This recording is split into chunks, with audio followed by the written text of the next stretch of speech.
Boa noite. Olá a todos. Essa noite iremos até onde homem algum jamais foi. Já ouviram isso antes? Com certeza, não?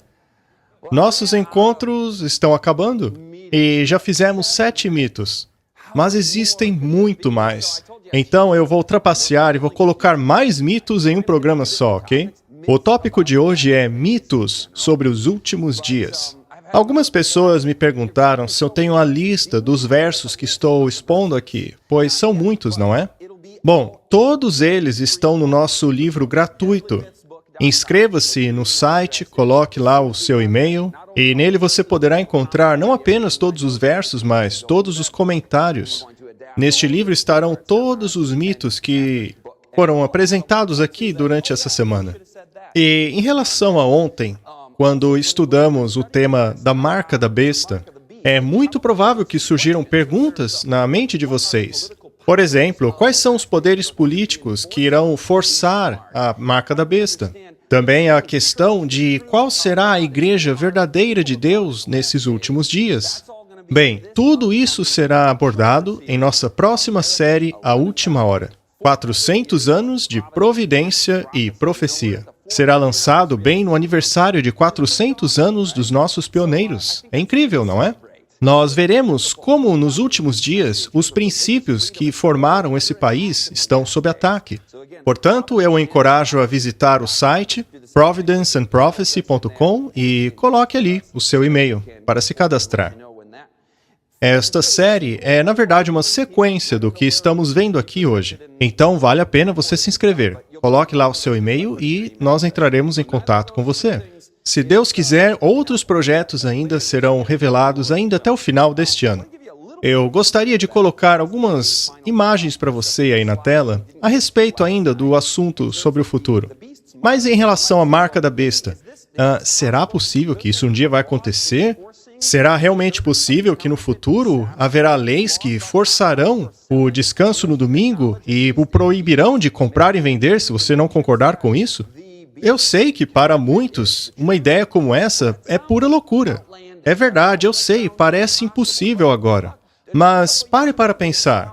Apenas alguns poucos anos atrás parecia impossível que haveriam lockdowns mundiais em 2020 e que metade do planeta seria forçado a ficar em casa. Tirando a escravidão, é claro, as maiores violações de liberdade civil na América ocorreram agora. Achávamos que muitas das coisas que foram colocadas em prática jamais poderiam acontecer. Talvez você diga, sim, mas foi necessário para a segurança e saúde das pessoas. Ainda assim, isso abre o precedente para a implementação de um Estado totalitário no futuro. Um Estado que restrinja a liberdade religiosa. Na verdade, os papas já têm até abordado esse assunto. João Paulo II disse, os cristãos irão, naturalmente, lutar para que a legislação civil respeite o seu dever de guardar a santidade do domingo. Esse tipo de lei de cunho religioso já existia na Idade Média, quando o Estado e a Igreja, que eram unidos em uma coisa só, impunham as leis do Papa sobre todos os cidadãos. E, segundo as profecias, haverá um retorno a esse tipo de leis. Essas leis que não respeitam a liberdade de consciência de cada pessoa. Houve uma senadora do estado do Arizona que disse estarmos presenciando a terrível erosão da alma da América. O que é verdade, estamos vendo coisas terríveis por aí. A alma da América de fato está sendo destruída. Ela continuou dizendo, nós estamos progressivamente erodindo a religião a cada oportunidade que temos. Mas veja só o que ela disse depois. Provavelmente deveríamos debater um projeto de lei que obrigue cada americano a frequentar a igreja de sua escolha no domingo, para assim ver se há um reavivamento moral. Veja, nós de fato precisamos de um reavivamento e reforma individuais. Nós precisamos desse reavivamento, precisamos dessa reforma. Mas será que o caminho para isso é forçar as pessoas por meio de lei? Utilizar o braço coercitivo do Estado? Obrigar as pessoas a guardarem o domingo? Isso é muito preocupante. Isto é obrigar as pessoas a obedecerem à marca de autoridade papal. Há mais uma declaração interessante publicada na Gazeta de Pittsburgh. Ela diz assim, nossos congressistas e candidatos à presidência deveriam considerar a restauração do domingo como dia de descanso obrigatório. Hoje em dia existe a distração de compras desnecessárias, mas num passado não muito distante, estabelecimentos de coisas não necessárias, e isso foi publicado em 2015, estabelecimentos de coisas não necessárias eram obrigatoriamente fechadas aos domingos. Os americanos merecem um dia de descanso para estar com suas famílias. Veja que o argumento é baseado em razões legítimas. Quando eu era criança, as coisas de fato eram fechadas ao domingo. Minha família, de fato, passava tempo reunida. Esses, de fato, são bons valores. Mas quando isso é forçado, e ainda por cima contrário à lei de Deus, aí começa a haver uns problemas, não? Mas eu acho que você talvez esteja se surpreendendo que este assunto está em discussão nas mesas dos congressistas, dos políticos, e vai ficar ainda mais proeminente. As profecias bíblicas prevêem isso. Eu sei que é difícil de acreditar, mas o que aconteceu nos últimos 2 anos com essa pandemia também soava praticamente impossível. Ninguém imaginaria que muitas atividades de seres humanos seriam consideradas não essenciais e que o comércio, que a compra e venda, seria restringida por causa do Covid-19. Mas, finalmente, vamos começar a sessão número 9. Mitos a respeito dos últimos dias. Nós vamos falar sobre o arrebatamento de Israel e também sobre o juízo. Quando será o juízo? Será algo que já está acontecendo? Ou algo que acontecerá apenas depois da vinda de Cristo? Mas vamos começar com as palavras reconfortantes do nosso Senhor Jesus Cristo. Ele disse: "Não se turbe o vosso coração. Creia em Deus, creia também em mim. Na casa de meu pai há muitas moradas. Se não fosse assim, eu vou-lhe teria dito: eu vou para preparar um lugar para vocês. E se eu for e preparar esse lugar, eu voltarei para tomá-los comigo, para que vocês também estejam aonde eu estou." Essa é a nossa grande esperança. Você sabia que 1 a cada 25 versos do Novo Testamento se relaciona à segunda vinda de Cristo? O próprio Enoque profetizava a respeito da vinda de Cristo. Esta era uma verdade central para os reformadores protestantes, desde os primórdios do cristianismo até os dias de hoje. Em Tito, capítulo 2, verso 13, Paulo fala do glorioso aparecimento do nosso Deus e Salvador Jesus Cristo. Chegará uma hora em que toda tristeza, dor e maldade será varrida da existência. O próprio Deus enxugará as lágrimas de nossos olhos. Não haverá morte, nem tristeza, nem choro, pois as primeiras coisas passaram. Eu mal posso esperar por essa proclamação. Ela é feita lá nos últimos capítulos da Bíblia, quando finalmente estivermos na Nova Jerusalém. Nós temos essa esperança, esse belíssimo futuro. Esta cidade, que também é o nosso futuro lar, jamais terminará. Junto com os mortos em Cristo, nós ressuscitaremos e seremos levados a ela. Ou seja, nós seremos arrebatados. Arrebatado significa ser tomado. Essa é uma perfeita palavra para descrever o que ocorrerá quando fomos tomados para encontrar o Senhor Jesus nos ares. E sabe, nós podemos aprender algumas lições ao estudarmos a primeira vinda de Jesus e aplicá-las na ocasião da segunda vinda. Por exemplo, quem realmente estava esperando que o Messias viesse como um bebê e vivesse uma vida de pobreza, sofrimento, perseguição e finalmente morresse numa morte de cruz, como profetizado em Isaías? Pouquíssimas pessoas aguardavam um Messias como esse. As pessoas não o esperavam porque não compreenderam corretamente as profecias a respeito dele. Eles tinham as suas próprias ideias pré-concebidas. Mas você acha que algo semelhante poderia acontecer no fim dos dias, em relação à segunda vinda de Cristo? Quando de fato ocorrerá o arrebatamento que nos levará ao encontro de Jesus? Bem, você já reparou que normalmente a multidão não necessariamente está certa? O próprio Jesus falou que o caminho para a destruição é largo.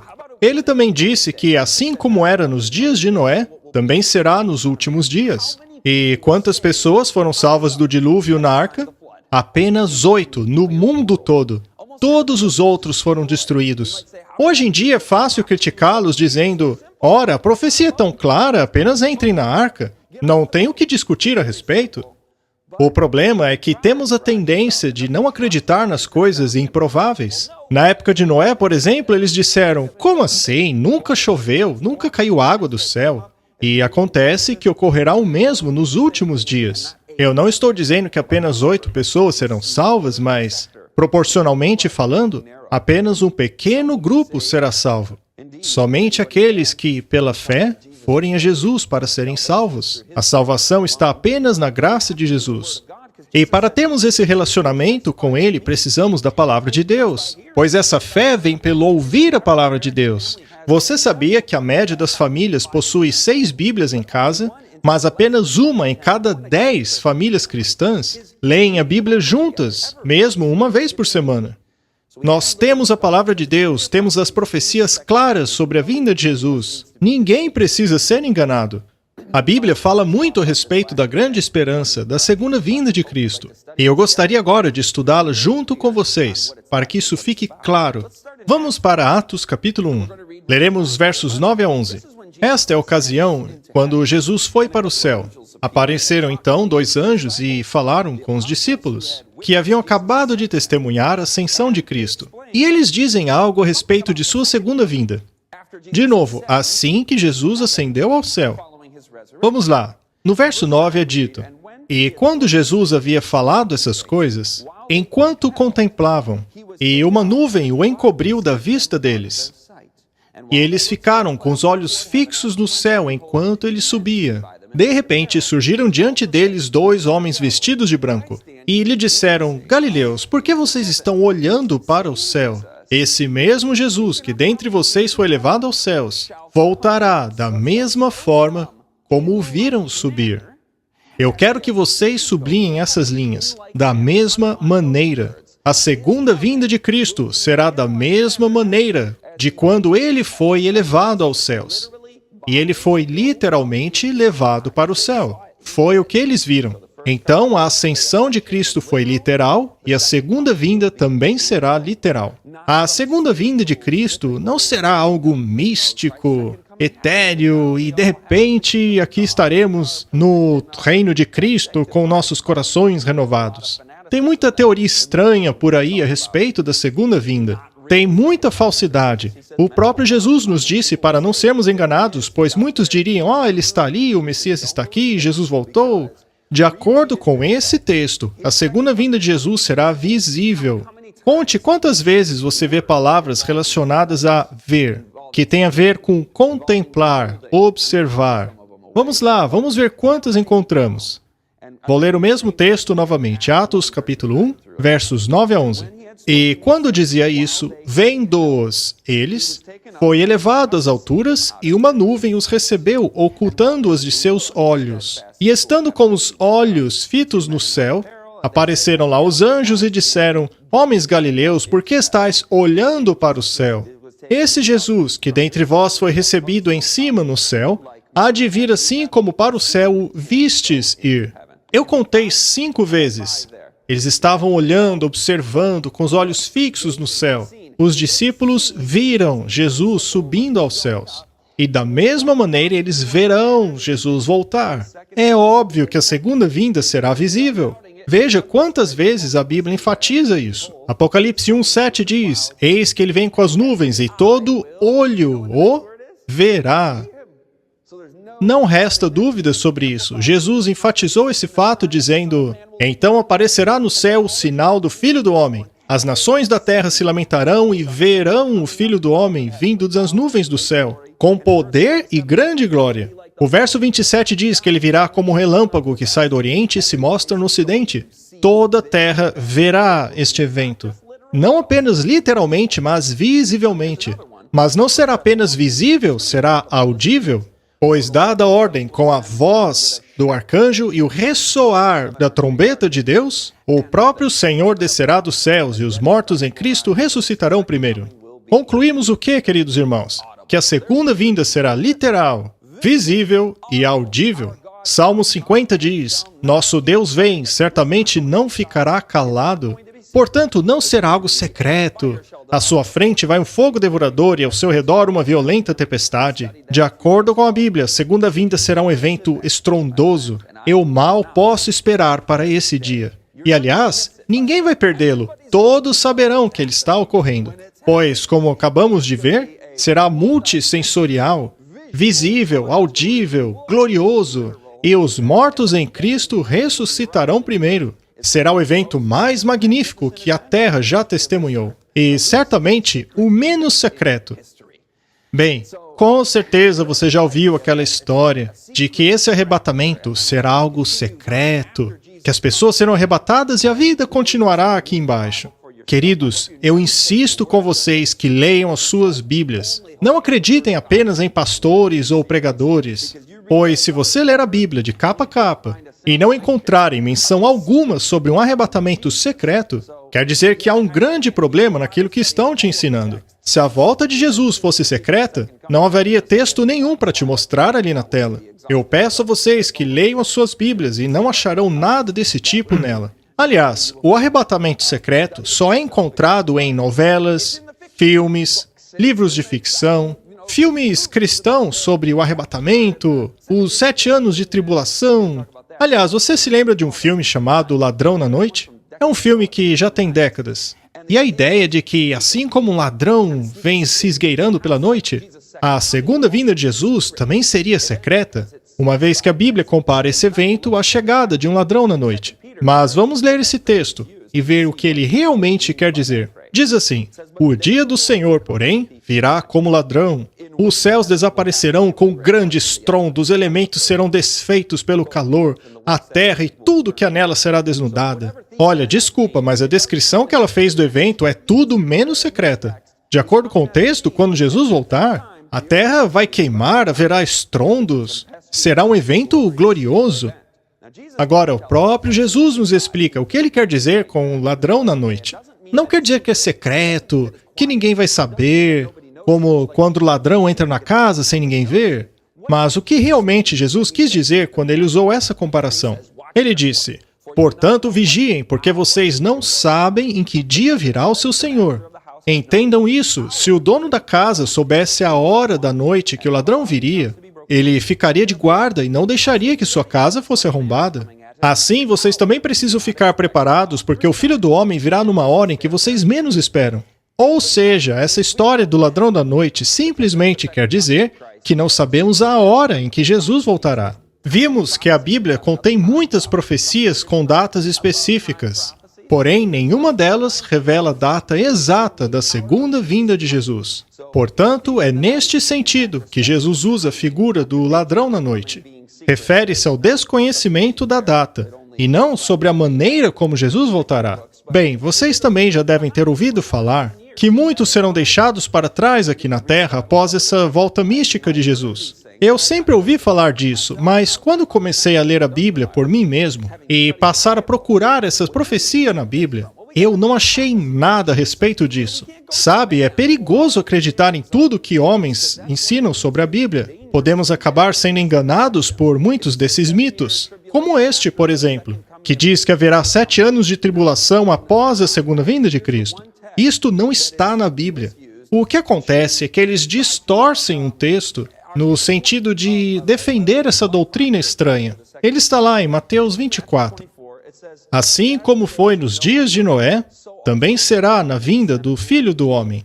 Pois nos dias anteriores ao dilúvio, o povo vivia comendo, bebendo, casando, até o dia em que Noé entrou na arca. Eles nada perceberam até que veio o dilúvio e os levou a todos. Assim também será na vinda do Filho do Homem. 2 homens estarão no campo, um será levado e o outro deixado.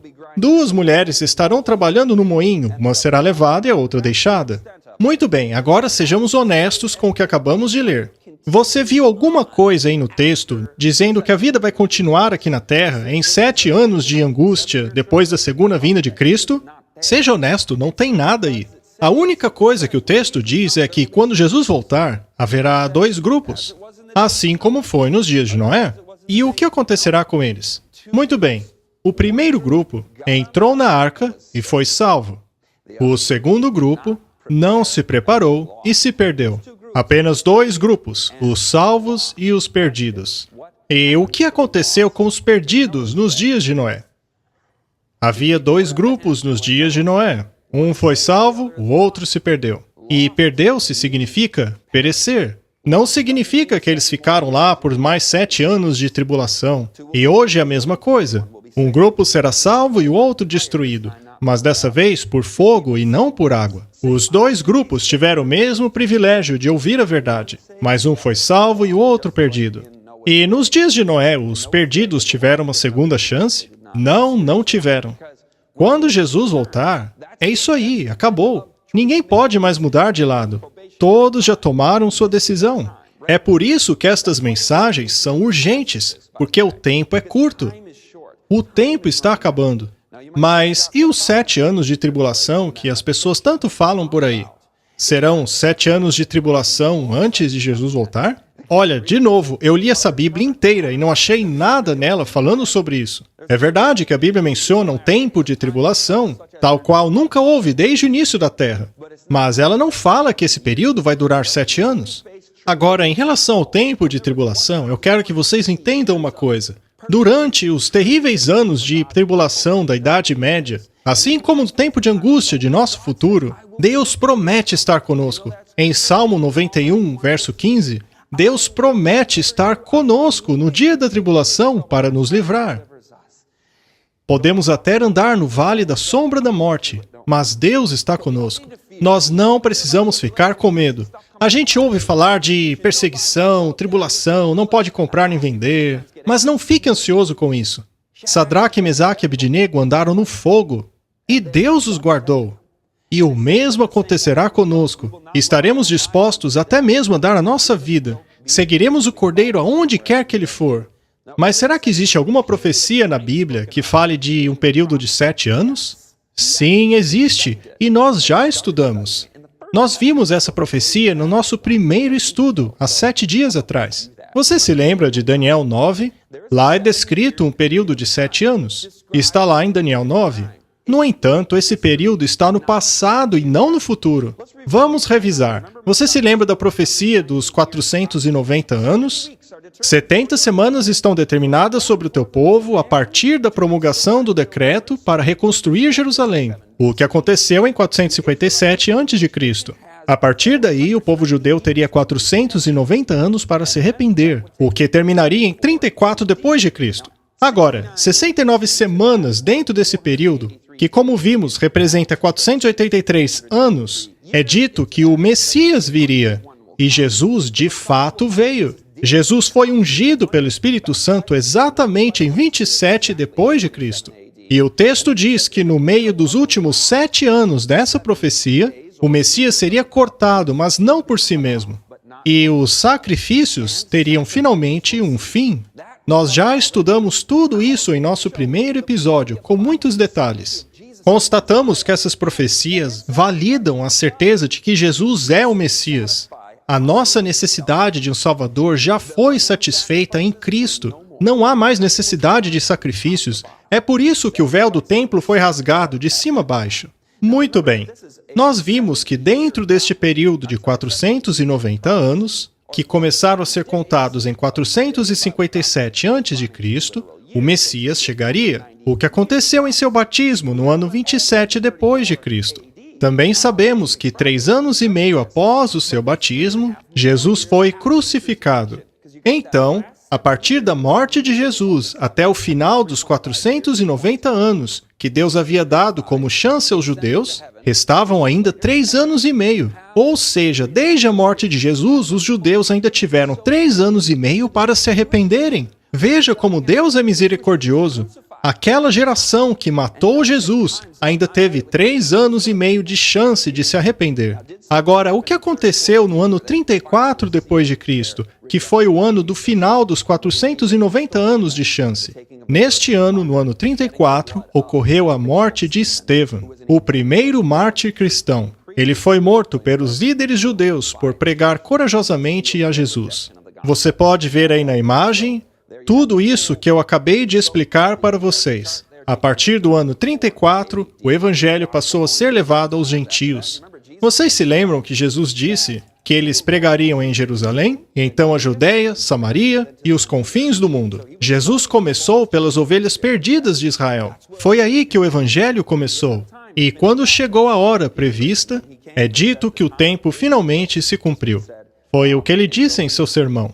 Mas antes da sua crucificação, ele conta uma parábola a respeito da nação judaica. Na parábola, ele dá a entender aos judeus que eles mataram os profetas e até mesmo o Filho de Deus. E então, no fim da história, ele proclama uma palavra muito profunda a respeito da nação de Israel. Ele diz o seguinte: portanto, eu vos digo que o reino de Deus vos será tirado, e será dado a uma nação que deu seus frutos. Ou seja, ele diz, olha, vocês estão no fim de sua chance, e quando o filho for morto, isso é o que vai acontecer. Jesus está profetizando aqui. Ele já estava anunciando que os judeus, como nação, não se arrependeriam. No mesmo capítulo 21, Jesus disse que eles se tornariam pó. No capítulo 24, Jesus diz que nenhuma pedra ficaria sobre a outra. As pedras daquele templo maravilhoso seriam todas derrubadas. Os romanos cercariam a cidade com seus exércitos, ainda naquela geração a qual Jesus se dirigia. O que aconteceu exatamente 40 anos depois daquilo, no ano 70 depois de Cristo. Jerusalém foi destruída. E é claro, Jesus não queria isso. Deus não fica lá em cima, com esse espírito vingativo, olhando para você, só esperando você fazer alguma coisa errada. Não, pelo contrário, Jesus chorou sobre Jerusalém. Ele disse, Jerusalém, Jerusalém, que matas os profetas e apedrejas os que te são enviados. Quantas vezes quis eu ajuntar os teus filhos, como a galinha junta os seus pintinhos debaixo das asas, mas você não quis. Se lembra do que Deus disse em Ezequiel 33? Deus diz ao pecador, por que morrer? Jesus estava tendo misericórdia daqueles que estavam prestes a crucificá-lo. Jesus os compara a pintinhos que ele queria ter em suas asas, mas eles não o quiseram, e por isso seriam destruídos. O reino de Deus seria tomado deles e dado aos outros. E isso aconteceu após o apedrejamento de Estevão. Segundo Paulo, não é mais uma questão de nação. Hoje, a maioria dos que creem em Jesus não são judeus. Segundo Paulo, não é mais uma questão de judeus ou gentios. Se somos de Cristo, todos nós somos semente de Abraão. Isso é algo impressionante. Quer dizer o mesmo que descendentes de Abraão e herdeiros de acordo com a promessa. Você ouviu isso? Você é um herdeiro. Herdeiro da promessa que foi feita para Abraão. Você é um descendente de Abraão. Isso pode chocar algumas pessoas. Eu me lembro, inclusive, de uma musiquinha de criança chamada Pai Abraão. É engraçado ver as criancinhas cantando aquilo, girando. Pode parecer uma música estranha, afinal, não somos descendentes diretos de Abraão. Por que o chamaríamos de pai? Deus, porém, diz que se você está em Cristo, você é sim descendente de Abraão. Todos nós que cremos em Cristo, sejam gentios ou judeus, somos descendentes de Abraão. Agora, o mundo se confunde com essa questão de judeus, israelitas. Então, qual é a definição bíblica lá do Novo Testamento para Israel? Como nós, cristãos que creem no Novo Testamento, devemos entender este assunto? Veja só o que Paulo diz. Porque não é judeu aquele que o é exteriormente, nem é circuncisão a que é exteriormente na carne. Ou seja, não se trata de uma questão de carne, de sangue. Não, o verdadeiro judeu é aquele que o é por dentro. Segundo ele, o verdadeiro judeu foi circuncidado no coração. É aquele que foi amputado de sua antiga condição espiritual, que teve o seu eu retirado. Então, se você se converteu, segundo a própria Bíblia, você é um judeu, é um descendente de Abraão, descendentes espirituais dele. O verdadeiro judeu é aquele que o é interiormente. Agora, quer ver algo interessante? Jesus disse aos fariseus, antes mesmo do final da chance dos 490 anos, ele disse aos fariseus que eles não eram descendência de Abraão. Eles chamam os fariseus de filhos do inferno. Agora, Natanael, por exemplo, que era judeu, Jesus disse, eis um verdadeiro israelita, um israelita de verdade, em quem não há dolo. Agora, os fariseus? Não eram. E Paulo enfatiza isso. Paulo, apesar de ser judeu, disse, nem todos os que são de Israel são israelitas. Ou seja, nem todos os israelitas étnicos são israelitas para Deus. Nem todos os que nascem em Israel são israelitas. Em Romanos 11, Paulo usa o exemplo de uma oliveira.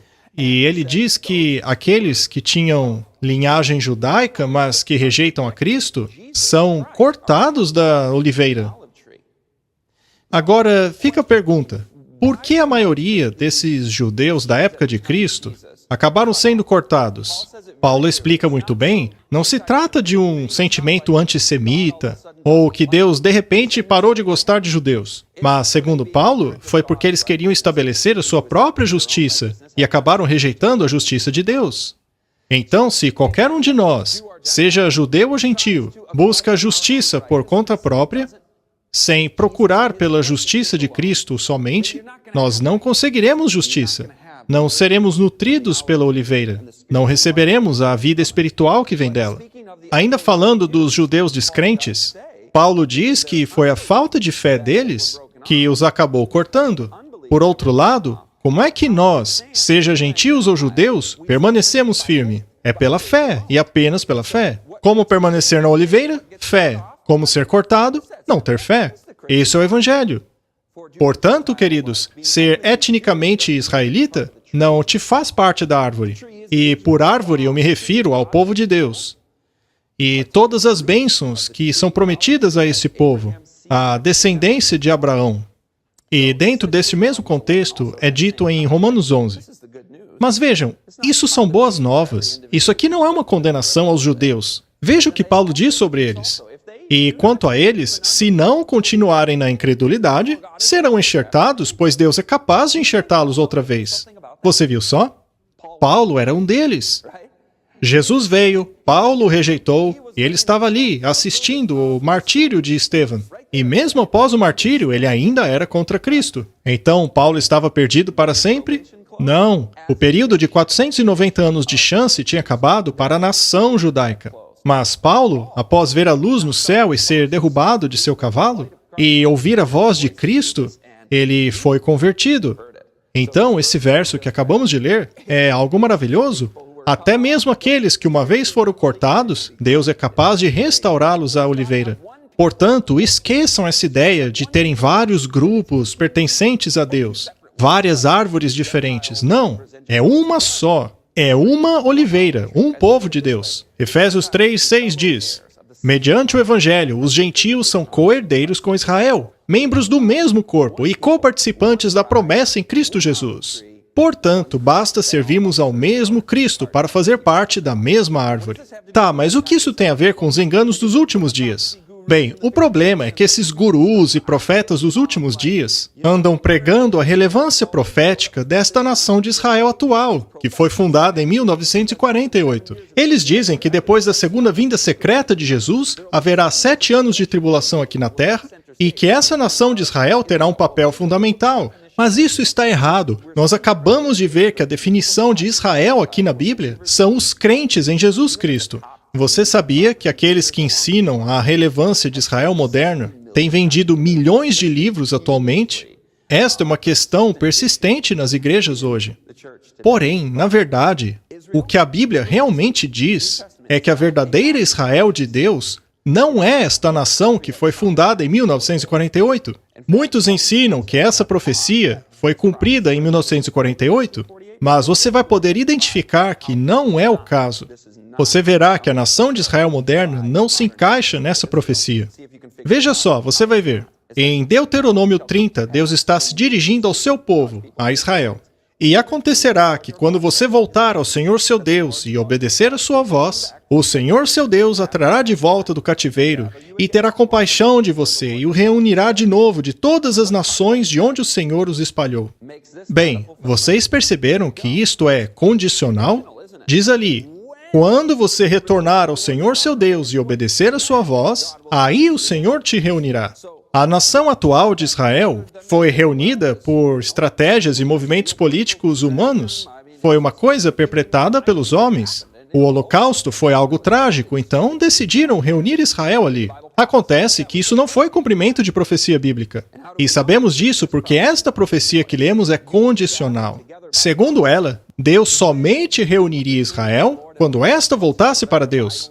Será então que a nação moderna de Israel foi reunida porque aceitou Jesus Cristo como seu Salvador? É claro que não.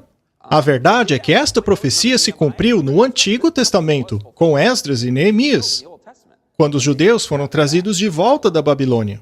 Glória a Deus por isso. Muito bem, vamos ver mais alguns mitos dos últimos dias. Veja mais esse mito. Os enganos do anticristo não estão acontecendo agora. Não se preocupe com o anticristo. Nós seremos primeiro arrebatados e aí o anticristo virá. Ele virá apenas durante os 7 anos de angústia, após a nação moderna de Israel ter reconstruído o templo. Isso tudo será depois do retorno secreto de Jesus. Na verdade, tem muitos mitos juntos nessa frase. Esse mito desvia o nosso foco de Roma para Israel. Ele desvia nossa atenção do presente para o futuro. Veja esse conceito do templo. De acordo com o Novo Testamento, o templo já era. É passado. Depois de Jesus Cristo, não tem mais sacrifício, véu, etc. O templo foi destruído exatamente como Jesus previu. Isso tudo é história para o povo de Deus. Mas isso não quer dizer que não haja templo. Onde está o templo agora? Efésios 2 diz: portanto, vocês já não são estrangeiros e nem forasteiros, mas concidadãos dos santos e membros da família de Deus, edificados sobre o fundamento dos apóstolos e profetas, tendo Jesus Cristo como pedra angular, no qual todo o edifício bem ajustado cresce para templo santo no Senhor. Neles vocês também estão sendo edificados juntos para se tornarem morada de Deus por seu Espírito. Você viu? Nós somos pedras vivas. Somos pedras vivas que compõem o edifício do templo de Deus. Nós somos o templo. Não sabeis vós que sois o templo? Existem vários textos bíblicos do Novo Testamento afirmando isso. É por isso que Paulo diz que ninguém engane vocês, porque primeiro virá a apostasia, e então será revelado o homem do pecado, o filho da perdição, que se opõe e se exalta acima de tudo que se chama Deus ou é objeto de adoração, chegando até mesmo a sentar-se no santuário de Deus, proclamando ele mesmo ser Deus. Vocês viram por que é importante entender isso? É porque o anticristo vem de dentro da igreja cristã, e não de um templo qualquer lá em Jerusalém. O que Satanás deseja é desviar a sua atenção do papado romano. E se você assistiu os outros programas, você sabe que não resta dúvidas de que o papado romano é o anticristo. E isso, na verdade, é maravilhoso, já que não precisamos mais ser escravizados por um sistema que prega a salvação pelas obras. Aqueles que acreditam nesta doutrina católica são, na verdade, vítimas. O outro problema desse mito é que ele tira nossa atenção do santuário celestial, lá no céu. O diabo quer que você fique tão preocupado com a reconstrução de um templo aqui na Terra, que não preste atenção no templo de Deus lá no céu. E para você que não sabe ou não acredita que realmente exista um templo lá no céu, saiba que essa doutrina é extremamente clara na Bíblia. Veja, por exemplo, o Apocalipse, capítulo 11 e 19. Mas eu queria que você abrisse sua Bíblia em Daniel 7. Na última noite, vimos esta verdade, revelada em Apocalipse 14, que fala a respeito da hora do julgamento. Você deve estar vendo na tela agora. Mas a hora do juízo, o dia do julgamento, já começou. Ele é anunciado antes da segunda vinda de Cristo. Eu gostaria que vocês compreendessem que o julgamento de Deus começa lá no céu.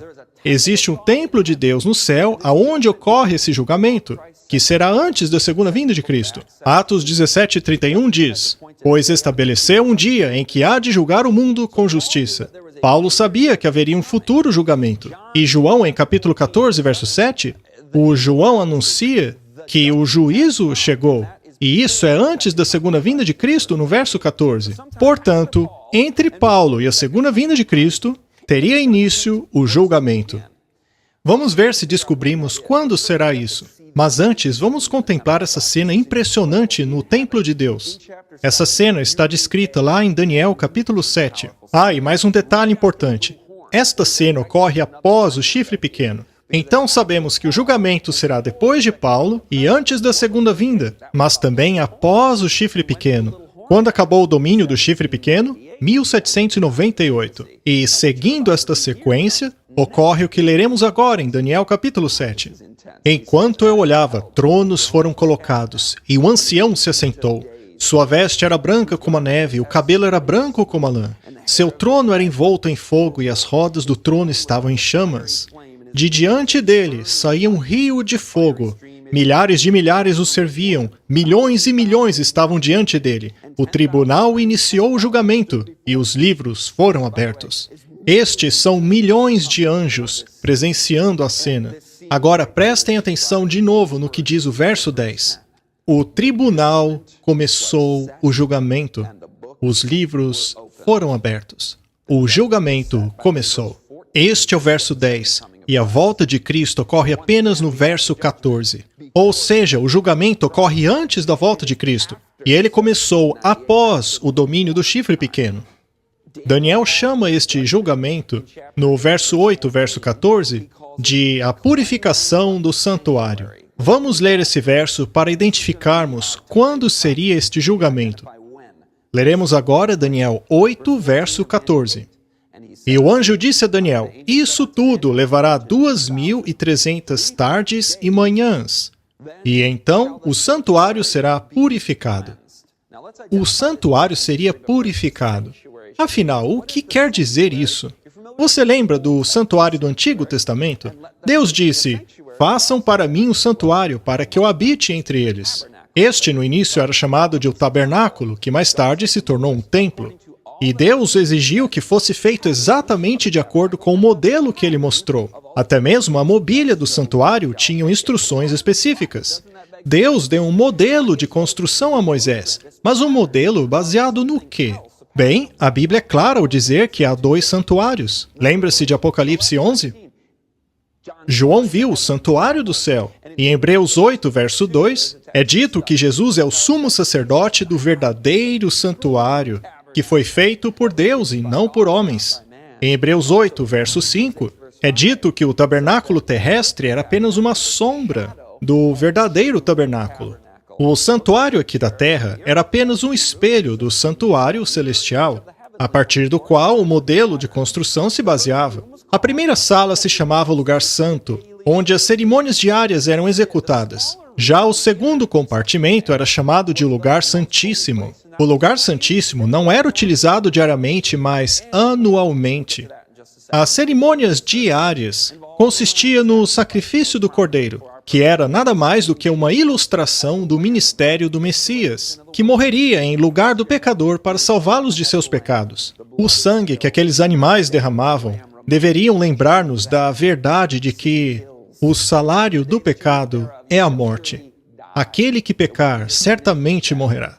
Mas mais importante do que isso, a cerimônia mostra quem morreu em nosso lugar. Foi Jesus Cristo, o Cordeiro de Deus. Este era o objetivo das cerimônias realizadas diariamente. O sacerdote colocava o sangue dos animais nos chifres do altar, na cortina do santuário, e apesar de os pecadores serem perdoados, o sangue que simbolizava o registro dos pecados ainda ficava lá, registrado no santuário. E era somente no dia da expiação que o sumo sacerdote entrava no lugar santíssimo. Este era o dia da purificação do templo. Sim, o grande dia da purificação do santuário. O santuário, até aquele dia, ainda carregava o registro dos pecados do povo de Deus. Mas, nesse dia, o registro das memórias desses pecados seria apagada. Logo, logo, nós veremos o sentido, o significado dessa palavra purificação. Muito bem, este dia é conhecido por vários nomes. É conhecido como o dia da expiação, o dia do Yom Kippur, purificação do santuário e o dia de julgamento. Até mesmo nos dias de hoje, em alguns círculos judeus, eles se cumprimentam nesse dia dizendo que você seja selado no livro da vida para sempre. E é uma linguagem interessante, lembra que estudamos a respeito do selo de Deus? Pois bem, eles diziam isso no dia da expiação. E o anjo Gabriel disse a Daniel que o santuário seria purificado. Mas o que significa isso? Será que Gabriel estava falando apenas daquele templo terrestre que nem existe mais? Será que ele se referia apenas a esse santuário? A verdade é que se trata de algo muito maior. Vamos verificar isso em Daniel 8, versos 15 a 17. Estou lendo do verso 17, tá? Quando ele se aproximou de mim, fiquei aterrorizado e caí prostrado. Mas aí o anjo Gabriel disse a Daniel: Filho do homem, saiba que a visão refere-se aos tempos do fim. Isso que ele disse é muito importante. Agora voltemos para o verso 14. Até 2.300 tardes e manhãs, e o santuário será purificado. Muito bem. Ficou claro que essa purificação do santuário ocorreria no tempo do fim. E ele diz de novo no verso 26. A visão das tardes e das manhãs, ou seja, dias, que você recebeu é verdadeira. No entanto, cele a visão, pois ela se refere a um futuro distante. Essa profecia ocorreria no futuro distante. E o capítulo termina com Daniel confuso a respeito de tudo isso. Ele fica perplexo e desmaia. Ele então se levanta, se recupera e vai cuidar dos negócios dele. Mas o final do verso 27 deixa claro que Daniel não compreendeu a visão. Ele não entendeu o que eram esses 2.300 dias. Bom, você já deve estar se perguntando se esses 2.300 dias são proféticos. E sim, é claro que são proféticos. Pois se esses dias fossem literais, daria apenas um pouco mais de 6 anos. Isso não é um futuro distante, como disse Gabriel. Portanto, estamos falando aqui de 2.300 anos no futuro. Em nossos estudos anteriores, nós vimos que em profecia, dias são, na verdade, anos. Quando utilizamos esse princípio para calcular as demais profecias, todas batem certinho na história. Muito bem, mas quando começaria a contagem desses 2.300 anos? Você sabia que no grego e hebraico original não havia separação de capítulos? Era tudo um grande texto. Então, continuando de onde paramos, vamos para Daniel 9. E porque Daniel não tinha entendido esta visão, ele ora. E Deus responde à oração de Daniel e envia um anjo para explicar o sentido da visão. Eu vou ler Daniel 9, 21. Enquanto eu ainda estava em oração, Gabriel, o homem que eu tinha visto a visão anterior, veio voando rapidamente para onde eu estava, à hora do sacrifício da tarde. E ele me instruiu e me disse, Daniel, agora vim para dar-lhe percepção e entendimento. Daniel agora entenderia a visão. Assim que você começou a orar, houve uma resposta. E eu lhe trouxe porque você é muito amado. Por isso, preste atenção à mensagem para entender a visão. Gabriel agora vai explicar o sentido da visão dos 2.300 dias. Sabe quais são os próximos versos? Nós já estudamos isso aqui. Os próximos versos são da profecia das 70 semanas. O verso 24 diz que 70 semanas estão cortadas para o teu povo. Algumas traduções dizem determinadas para o teu povo. Mas 70 semanas cortadas do quê? Ora, é do período de 2.300 dias. Então, o anjo Gabriel chegou para explicar o sentido da profecia dos 2.300 dias, o que inclui aquele período de chance para arrependimento dos judeus, a vinda do Messias, como já estudamos aqui. E no verso 14 é dito que no final dos 2.300 dias, o santuário seria purificado. E eu sei que vocês estão aí maluquinhos para fazer as contas, não? Muito bem, qual é o ponto de partida para a contagem das profecias? É 457 a.C. Foi o ano em que a primeira proclamação para a reconstrução do Templo de Jerusalém foi feita. A partir daí, temos os 490 anos de chance para os judeus se arrependerem. Agora basta subtrair 2.300 de 490. Que ano temos? Temos o ano de 1844 depois de Cristo. Veja só, esse ano também está no passado. Sabe o que isso significa? Quer dizer que no ano de 1844, o santuário seria purificado. E tinha algum templo aqui na Terra nesse ano? Não existia. Existia apenas o celestial. Foi aí que começou a purificação do santuário. Este é o último evento profético na cronologia de Daniel 7 e 8. Depois disso, é só o tempo de angústia. O tempo de angústia como nenhum homem jamais viu. Meus amigos, estamos agora nos últimos dias. O julgamento começou no ano de 1844. Este é um pensamento muito solene. Milhões de anjos estão testemunhando esse julgamento. Estamos nesse período agora mesmo. E o que acontece logo depois disso? A segunda vinda de Cristo. Jesus virá logo, amigos. Dai glória a Deus, pois a hora do seu julgamento chegou. É esta mensagem que está sendo dada agora mesmo. É a mensagem que precederia a segunda vinda de Cristo. Os nomes registrados neste julgamento, os nomes de cada alma, estão sendo avaliadas agora mesmo. Esse julgamento em breve terá um fim. Daniel capítulo 12 diz que o Senhor se levantará. O julgamento começou, os livros foram abertos, e muito em breve terá início o tempo de angústia, como homem nenhum jamais viu.